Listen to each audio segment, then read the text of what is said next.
Kontrol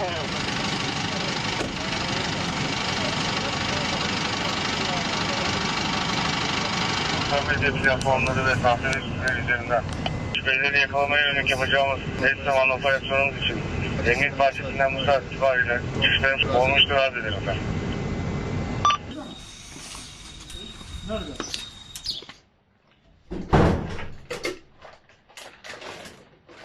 Yatıyor mu?